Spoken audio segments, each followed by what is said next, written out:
السلام علیکم۔ ایک دوست نے یہ دو سوال پوچھے ہیں۔ پہلا سوال تو یہ کہ وہ کہہ رہے ہیں کہ ہمارے محلے کے اندر 10 سے 12 مساجد ہیں اور ہر مسجد میں لاؤڈ سپیکر لگا ہوتا ہے اور تقریباً ہر مسجد کی جو اذان کی آواز ہوتی ہے وہ ہمیں سنائی دیتی ہے، تو ہم پر کتنی اذانوں کا جواب دینا لازم ہے؟ اور دوسرا سوال یہ پوچھا ہے کہ اذان کے جواب کا طریقہ کیا ہے؟ تو بسم اللہ الرحمن الرحیم، پہلے سوال کی طرف آتے ہیں۔ تو پہلے سوال کا جواب یہ ہے کہ صرف پہلی اذان کا جواب دینا لازم ہے، اور بہتر اور مستحب یہ ہے کہ سب اذانوں کا جواب دیا جائے، لیکن جو لازم اور واجب ہے وہ صرف پہلی ہی اذان کا جواب دینا ہے۔ علامہ ابن عابدین شامی لکھتے ہیں، اجاب الاول سواء کان مؤذن مسجدہ او غیرہ، کہ پہلی اذان کا جواب دینا اس پہ لازم ہے، چاہے وہ پہلی اذان اس کے اپنی محلے کی مسجد میں ہو جو بالکل قریب ہے، یا کسی دور والی مسجد کی اذان کی آواز اس کو سنائی دے، تو صرف جو پہلی اذان کی آواز ہوگی اس کا جواب دینا اس پہ لازم ہے، اور جو باقی اذانیں ہوں گی ان کا جواب دینا لازم نہیں ہے۔ اور آگے بحر الرائق کے حوالے سے نقل کرتے ہیں، اذا کان فی المسجد اکثر من مؤذن اذنوا واحدا بعد واحد فالحرمۃ للاول، کہ جب کسی مسجد میں ایک سے زیادہ مؤذن ہوں جو یکے بعد دیگرے اذان دیتے ہوں، تو پہلے مؤذن کی اذان کا احترام لازم ہے اور اس کا جواب دینا ضروری ہے، جبکہ جو باقی مؤذنوں کی اذان ہوگی اس کا جواب دینا لازم نہیں ہے۔ تو یہ تو تھا پہلے سوال کا جواب، جس کا خلاصہ یہ بنا کہ صرف پہلی اذان کا جواب دینا اس پہ لازم ہے، اور جو باقی اذانیں وہ سنتا ہے ان کا جواب دینا اس پر لازم نہیں ہے۔ اب دوسرے سوال کی طرف آتے ہیں کہ اذان کے جواب کا طریقہ کیا ہے، اور الصلاۃ خیر من النوم اس کا جواب کن الفاظ کے ساتھ دیا جائے، اور قد قامت الصلاۃ اس کا جواب کن الفاظ کے ساتھ دیا جائے۔ تو پہلے ہم حدیث کی طرف آتے ہیں۔ حضرت عمر بن خطاب رضی اللہ تعالی عنہ فرماتے ہیں، قال رسول اللہ صلی اللہ علیہ وسلم، کہ نبی اکرم صلی اللہ علیہ وسلم نے فرمایا، اذا قال المؤذن اللہ اکبر اللہ اکبر فقال احدکم اللہ اکبر اللہ اکبر،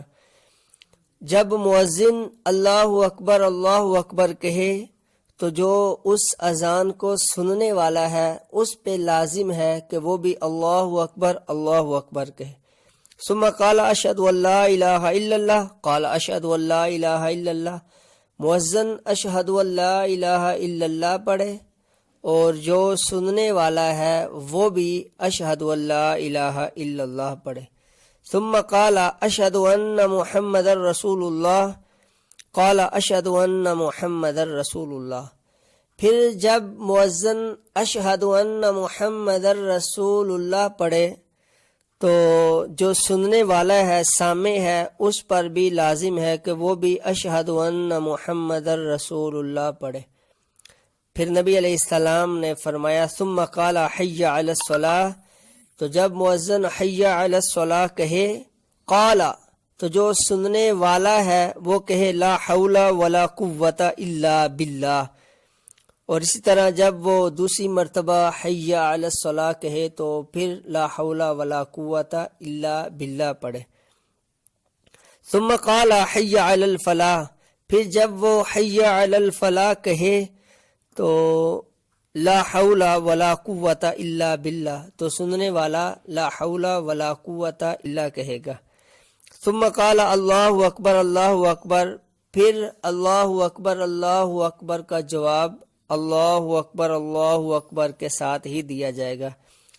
اور ثم قال لا الہ الا اللہ قال لا الہ الا اللہ، پھر جب مؤذن لا الہ الا اللہ کہے تو سننے والا بھی لا الہ الا اللہ کہے۔ نبی اکرم صلی اللہ علیہ وسلم فرماتے ہیں من قلبہ، جس شخص نے یہ جواب اپنے دل سے دیا، یعنی مؤذن کی اذان کا جواب دیا، داخل الجنہ، تو اللہ رب العزت اس کو جنت میں داخل فرمائے گا۔ تو یہ تو تھا اذان کا جواب دینا۔ اب ہم آتے ہیں الصلاۃ خیر من النوم کے جواب میں کیا کہا جائے گا۔ تو اس کے بارے میں فتاوی غرائب میں ہے،